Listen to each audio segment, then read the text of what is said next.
a little bit warmer than we are because it's 3 degrees. It feels like -2 degrees. I can't feel my legs. But thank you. Hey guys, we're at a really cold museum today and we wanted to show you around this here, the Avro Vulcan. It was one of the 3 V-bombers that were made up by the Avro Vulcan, the Vickers Valiant and the Handley Page Victor. But this one is special to me because it was built just south of Manchester, around the corner from my grandma's house at an airfield called Woodford, which is now sadly a housing estate, but has a lovely pub that does really good pies. Now, this one's quite cool. I don't know anything about it because I've not read any of the signs, but it's got a fueling probe. Now, in 1982, when the Argentinians went on holiday to the Falkland Islands, the British decided that wasn't acceptable because they kept stealing all the beach towels. So they sent a force of Avro Vulcans along with a bunch of Victors that had been converted into air-to-air refuelers. But the problem was the Vulcans didn't have any fueling probes on them. So any of the aircraft that were used in the, sorry about the loud ride air in the background, any of the Vulcans that were used in the Falklands War have these big fuel probes on. Apparently a big problem with it though is that because they'd removed the fuel probes, they had to go to places like museums and ask for the fuel probes back. But there you have it. Any questions on the Vulcan, Reese? No, I think you covered everything. So if you got any other facts that Joe missed out, please let us know in the comments. It's cold, isn't it? It's very cold. Have a nice one. This one was England and France, and it was built by Seatcat. If anybody can tell me how to say it, that'd be great, because it's a really big, long French acronym, and I can't say it properly. But when we looked around the aircraft before, we could see that there's a German on the side of it, which to me indicates that it was probably an RAF Germany. So during the Cold War, well, even now actually, during the Cold War, there were loads of British bases in Germany ready to defend against the Russians. The Americans still have a bunch of bases, like at Ramstein, but yeah, the RAF had an absolute bunch of aircraft ready to go at a moment's notice against the attacking Russians. But yeah, this is the Jaguar. So I remember when I was an air cadet, I went on a camp at RAF Coltishall, which is just outside of Norwich. Welcome to another lovely video with us. We are now looking at the Jet Provost, as you can see behind us. This beautiful silver, black and orange aircraft, I'd like to say. Joe, could you tell us anything from the start about this lovely 85 that we have on the front?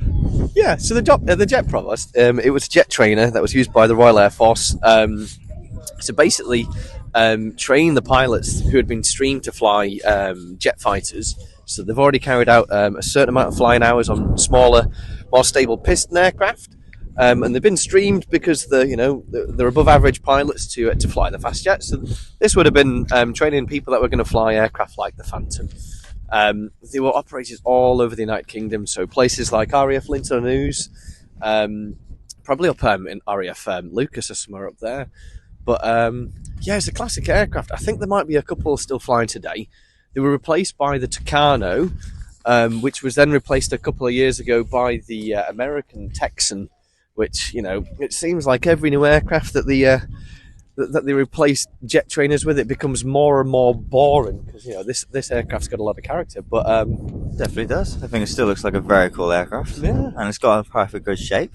And it's very, very cool. If you've got any other facts that we missed out, please let us know in the comments.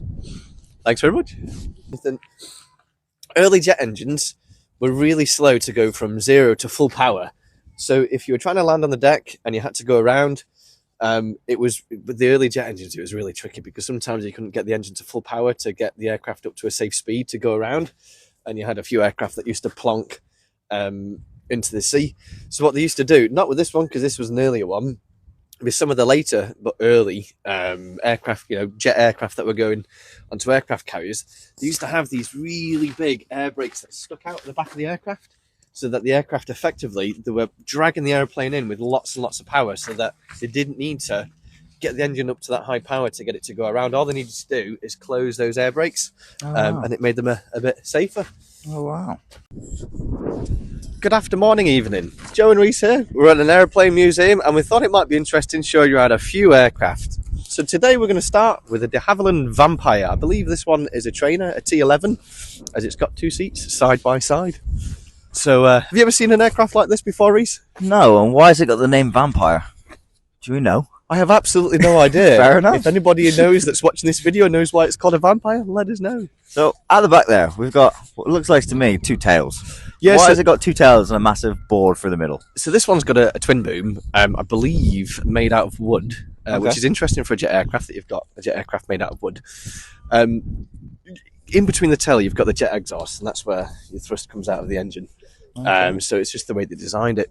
But I do remember reading that apparently they were worried, or the pilots were worried that if ever they had a problem and they had to eject, they were a bit worried that they'd have to that they might potentially strike the stabilizer, the horizontal stabilizer at the back. So if anybody can let us know about how they managed to, to get out of that problem. I read once as well. So there's an airbase over in Anglesey in Wales called RAF Valley. Apparently, a vampire crashed back in the 1950s because some technician filled the aircraft with the wrong type of fuel. So in a jet engine, you want to fill it with after the piston engine, you want to stick avgas in it, but it killed the pilot. I don't know if he struck the tail, but Well, did you also know the RAF carried on flying this plane to the 1970s? I didn't until you just read that. So thank you for letting us Well, know. what can I say? I contributed. But this one's quite a cool aircraft because it's one of the early jet fighters the RAF used. So we had a look at the Gloucester Meteor, which was the first operational jet fighter.